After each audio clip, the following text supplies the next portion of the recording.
Sure. Thanks for that, Annika and Linda. Hi, everyone. To introduce myself, I work in the finance and accounting team as the Director of Finance at Digital Supercluster.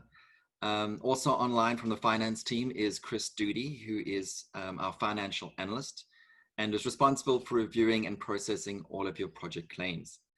So before we get going, I just want to say, as part of the finance team, we are really proud to work with all of you. And I hope you see us as a supporting extension of the project's team. Our team is excited to be at a stage where we can start processing your project claims and do hope to make claims a seamless process for you. It might seem a little bit complicated and heavy in the beginning, but it's designed in a way that within a few minutes, it should be pretty straightforward for you. So today we'll give you a high-level overview of what is the project claim and to give you a sneak peek into the claims template itself. So the very first slide, so we'll go there is what are project claims? So Digital Supercluster co-invests on eligible project expenses using the co-investment rate set in the MPA, the Master Project Agreement. And the project claim process facilitates the reimbursement of your incurred project-related expenses. So where is the claim form template and the claim-related documents? So we have tried to create a one-stop shop for all claim-related documents within the SharePoint website. To get access to the SharePoint website, please contact your Digital Supercluster project lead and provide him or her with your full name, title, and email address, plus the same information for other people that you want to have access to your folders, your claim folders. Within SharePoint, you'll be able to download all claim-related templates and guides, and also upload all your claim documents. Note that we take confidentiality very seriously at the Digital Supercluster, and only you and your approved staff will have access to your project folder. Note also, even at Digital Supercluster, only the finance team has access to your claim folders. So this is something we take pretty strictly. Something as simple as your banking information. We don't accept any banking information over emails. It has to be through your claim SharePoint site. And that's just an extra precaution to protect you and I guess us as well through the whole process. So next question, when do I submit a claim? So at earliest, a submission claim can be at quarter end. However, payment will only be processed following the submission and acceptance of the quarterly report. And again, we don't have a strict 30 days. It has to be submitted at the approval of the quarterly report. It's really up to your consortium when you decide to get that co-investment funds from Supercluster. All right, so now we've kind of done a quick high-level view. Let's just go through a quick process of how we look through claims. So first, you need to request access to the claim SharePoint website or portal. Afterwards, you'll receive an access confirmation email from Digital Supercluster, which will include a link to your project claim folders. In a few minutes, I'll give you a quick view of what the SharePoint site looks like. Until we get there, so next, you'll upload your claim and supporting documents to SharePoint. So the supporting documents is listed in the co-investment guidelines. We, of course, as staff will help support you, give you further information if you need and what needs to be given. From a high level, I can tell you that something like wages, we do require signed timesheets. For other expenses, any expenses over $500, we do need to see the invoice or receipt.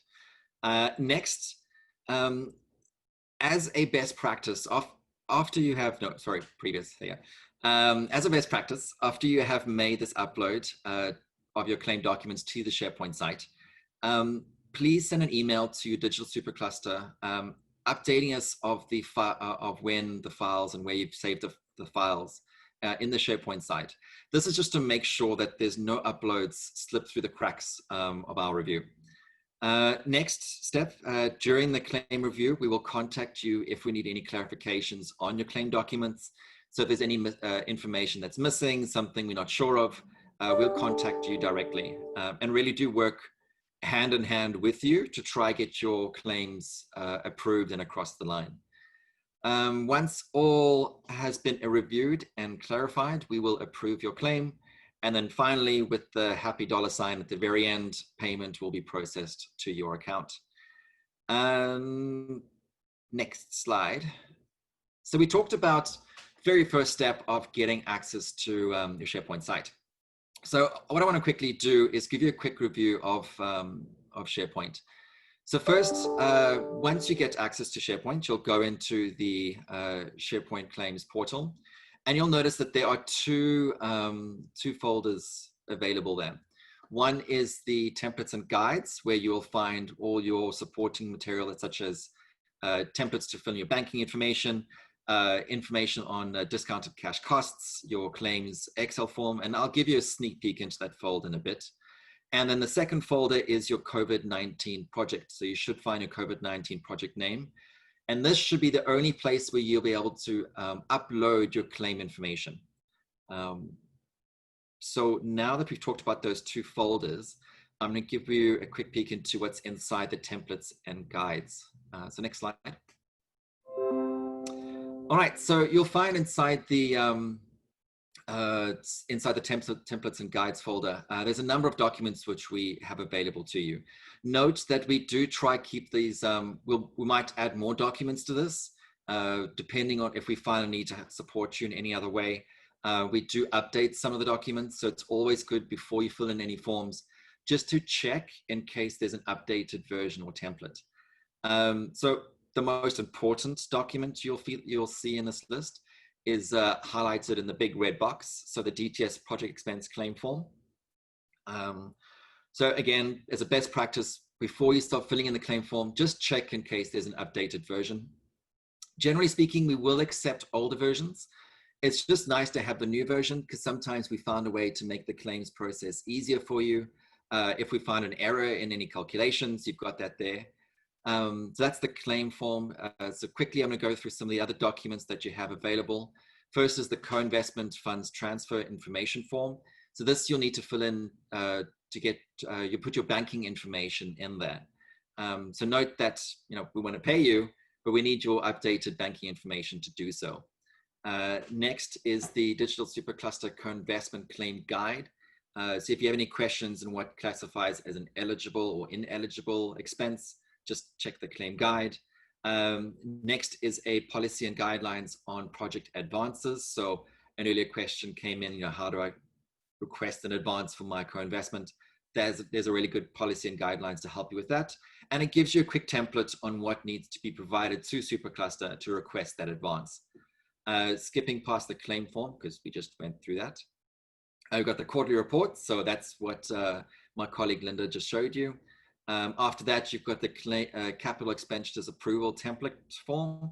So any capital expenditures greater than $1 million does require pre-approval from Supercluster and our funders. So you just need to fill in that form to get that request and approval done. And again, we will work with you to try make this approval as strong as possible. Same thing goes for the next document on foreign costs.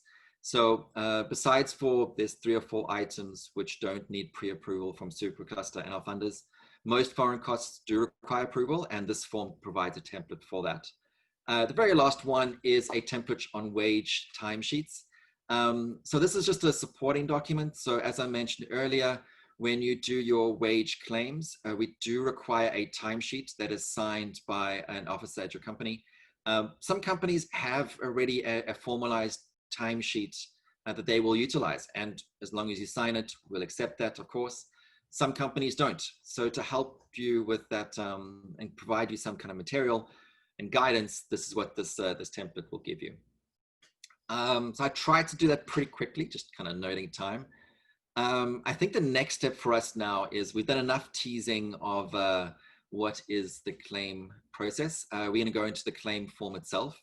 So while I jump to the Excel sheet, we can pause here for some questions. So we had a question from Martha asking if you can send on the claims criteria or where that can be found for them to refer back to. You say claims criteria? Could that person just reiterate what they mean by claims criteria? Yes, you mentioned the timesheets. Just if all of this, of what's required for the claims, the supporting documentation for the relevant claims. For example, you said some expenses under $500 don't need receipts, supporting receipts, I think, and then obviously the timesheets, things like that. If you can, is that documented anywhere on the SharePoint site so I can send a link to my consortium members in relation to that? That would be helpful. Sure. That should be in the co-investment guidelines. Fantastic. If you check that document in SharePoint, it should be able to give that to you. And is there only a SharePoint access in relation to COVID projects or other supercluster projects as well? I know this process for COVID is different. Yeah, good question. Yeah, so we use SharePoint for all our claims and advances. So there is a different folder. If you have a project within the Technology Leadership Program, there will be one more folder that you'll see that you have access to. There is a slightly different co-investment guidelines for our other programs, just because COVID.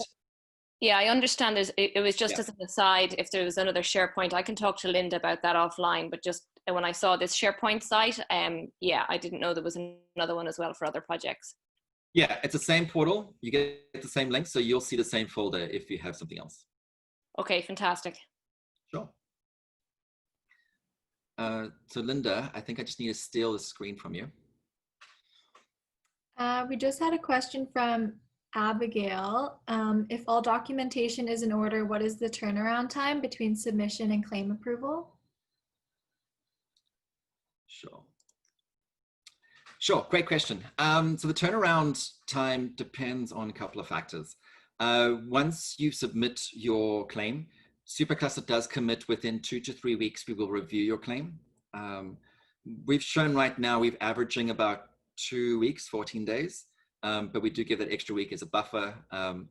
After that, if there's any issues, well, obviously we'll go backwards and forwards with you to get that solved. If there's no issues, we should then be able to approve your, it takes about a week for us to get the approvals complete on our side. Then we go for payment. Payment, as part of the MPA, we do say the payment can take up to 45 days. We find that's pretty long. We right now average, I think, within a week of getting payment post-approval. So an overall summary, it can take 3 to 4 weeks from full review to approval to payment at you. But again, that depends if there's any complications in your claim form. Perfect. Thank you very much. We had another question asking if the attested to or signed by, is it by the lead company or each company? The attestation needs to be signed by the lead. Okay. Thank you. And finally, can you please clarify if the claims need to match payroll exactly or if salary rate can be used per employee? So couple quick, it needs to be your actual expenses. So trying to answer this question, for example, if you have an annual salary, so some people are working full-time, so they don't have an hourly rate. What we find many companies do is they take the annual salary divided by a common number is 1,840 hours per year, and that'll give you the hourly rate for the employee. What I would suggest is in the claim form, you just give a mention of what is the annual salary divided by, what is that number of hours per year that you've used in your calculation, and you just put in the hourly rate and the number of worked hours on this particular project in the claim form. So I hope that answers the question. It does, thank you. Sure. I can't see, can everyone see, Annika, can you confirm that everyone can see the Excel? Yes, we can. Perfect, and I just try to zoom in to make it a bit easier. All right, so now we've talked all about claims, and I know many people get super excited when you talk about a big Excel form. So just so you know that this claim template is a live document in the sense that we continuously try to find ways to improve it. So while we're showing you this now, and we'll keep pretty high level, this is not a once-off meeting with you. If you have any questions in the claim form, please contact us and we're happy to go through it again with you.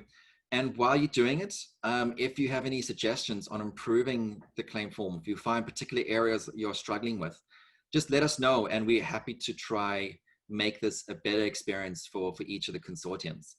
So that being said, let's dive straight into it. And for the essence of time, I'm going to keep pretty high here and not go into too much detail. So in the claim form, there are 11 tabs that are available to use. The very first one being the instructions tab. So just big key rule here is everything in white, you generally can fill in and adjust throughout the whole claim form. Anything in blue should be hard coded and you won't be able to adjust. That's just because we have some coding in there. We have some controls, so we try to avoid anyone using those blue cells. Right in the very beginning in the instructions, you'll see we've created a quick checklist. These are checklists that we just, it's good for you to just mark off before you submit, just as you submit a claim to us, just to make sure you have everything. So just very quickly, the very first one we ask, I have read the co-investment guidelines. So it's good then to know what you need to give in supporting documentation. I have populated the claim template with all project related expenses. We do want to give our co-investment to you and as much as possible. So make sure you've got all your expenses in there so we can get that those funds to you. Next is all foreign costs are eligible expenses or have been pre-approved for co-investment. So again, if it hasn't been pre-approved, you've got that form in the SharePoint site. And we do mention in the SharePoint site and the co-investment guidelines and actually in the foreign cost form, which foreign cost expenses are eligible for co-investment and you don't need pre-approval. Something like travel for conferences that are project related, import of certain equipment and so on. Next is any capital expenditures over $1 million have been pre-approved. This is really important. So make sure that if you do have capital items that are over $1 million, just to speak to Supercluster about it. Next is all expense supporting documents have been uploaded to SharePoint in the claims website. Digital Supercluster has my latest banking information. Again, we want to get the money to you, and if you don't have the bank information, we don't know who to send the money to. And last is I have signed the project claim attestation. So it's just gone. That'll be 100%. So that there is just the very last tab, which you'd need to go into is the project attestation. Really important to make sure, and I'll show you in a sec, make sure that you have someone, an officer sign that attestation. And we basically use that as saying that like you as a ultimate recipient of our funds confirm that everything you've submitted to us is correct and there's no misleading information. So that's just the high level instructions. So we'll quickly look into, need to make this a bit bigger for everyone. We'll go into the very first main tab where you fill things in, and that's the summary tab. The summary tab has got two sections, section 1A, section 1B. You only really need to fill in section 1A. Section 1B will be automatically populated based on the other tabs that you fill in. This is really high level information. We just put your name, the project this relates to, membership type. So if you're industry, post-secondary, another government organization. There's two incredibly important sections to fill in. One is form type. So there's two types of so again, we've tried to create a one form for everything without you guys having to worry about, do I need another document for this claim and this, an advanced reconciliation, I need a document, another one. We want to make this a one-stop shop for you. So from form type, you can select project claim or an advanced reconciliation. Depending on what you pick, this form will be adjusted slightly to make it relevant. So if it's an advanced reconciliation, you'll notice there's a bottom section here that mentions your original advance against how much you're claiming for. But for now, we're going to start just for project claim. So you'll note that as a project claim, you don't have to fill in this row 14 because that's got to do with advances. Next, so they got the milestone quarter. So you just mentioned what milestone or quarter number this refers to. Supercluster co-investment, that's the second most important part. So in your MPA, it does have a co-investment percentage. Really important to make sure that percentage matches your MPA. Then here we go, maximum total supercluster co-investment funds, just an idea of what is the total amount that's been given to you. Reconciliation period, very important. So when is the, what months does this claim kind of include? Then just moving down. So again, this is a section that is automatically populated based on what you fill in. The most important numbers that will be important for you is the bottom right, which is the total amount of supercluster co-investment. So when you fill in information, it'll give you total expenses. Based on the co-investment rate that you put in here, it will work out how much supercluster co-investment your claim has earned. So we try to keep this pretty automated for you. Next one is wages. So I'm not going to go into too much detail. Let me just zoom in a little bit. Just some best practice items for you to be aware of. One is employee name. Please make sure that your employee name is in full and matches the supporting document. I cannot emphasize enough. We need to see the same name here as it would be in your timesheet. Really important. Here we got job description. What's important here is we don't want to see just a title of the person. We want to see what is the title that it's related to the specific project. Yeah, that's important there. Second is we've got 2 sections for wage rates. So it can happen that one of your staff during the this claim period had a promotion. Good for them. And they're going to increase in salary rate. When that happens, there's a different hourly rate that needs to be assigned there. This allows you to do a double, to split those hourly rate and also the number of hours at that rate. Really important is we have a separate section for benefits. So you have wages, which will be automatically calculated based on these sections here. Benefits is a separated item that we do need to kind of check on. That'll give you a total amount. The next one is just description of work performed, just to make sure that's project related. And then title of supporting documents. This here is kind of a best practice item throughout the entire claim document. And you'll see this column in all of the other tabs. To make it easier for us and to really review your claim quickly, it's good to just mention what is the title that's referencing this particular expense. It just helps us to define what you are talking about and make sure we can do that, the matching between the supporting documents and the claim. So wages is normally the heavier one for many companies. So I gave through a little more details here. I'm going to try go a little bit lighter than on the rest of the tabs. So going to the next tab, the subcontractors. So this is pretty straightforward. If you have any subcontractors, you get a section here for the name, whether it's a subsidiary of yours or not. Again, we don't really want, it should not be a subsidiary, but we just need that confirmation. Activity, project related, invoices. 2 things I just want to highlight here is one is we do need you to separate taxes. Again, taxes are not eligible for co-investment. So we do require that separation. And next is obviously, again, same in the previous tab, is the title of supporting documents. So let us know what invoice we should be looking at to match to that expense. I'll move quickly to the next one, travel. So just so you know, that travel is, it seems pretty straightforward, but especially with our funders, it's one area that they do go into pretty big details in their review. So to try and make sure that you spend some time on the travel expenses to make sure that they're accurate. We do have to follow the Canada National Joint Travel Directive for all expenses. In the National Joint Travel Directive, which you can find online, it does mention which expenses are eligible for co-investment. Classic thing is in flights. It tells us that only economy flights, not business class, is eligible for co-investment. This guide tells you how much you can claim per meal per person on a specific day. So really check that guide to make sure that you're doing things correctly. And again, here you'll notice that we do separate taxes, again, not eligible for co-investment. And what happens if you do going to a international conference in a different country? We do allow for you guys to give the foreign currency that you're referring to and the rate that you assumed. For the rate, we kind of use reasonableness. So you can kind of give an overview of what you think is reasonable in a co-investment rate. And we do ask you to try and make sure it matches your actual expenses in your with expenses in your bank. And I think for travel, that's pretty much it.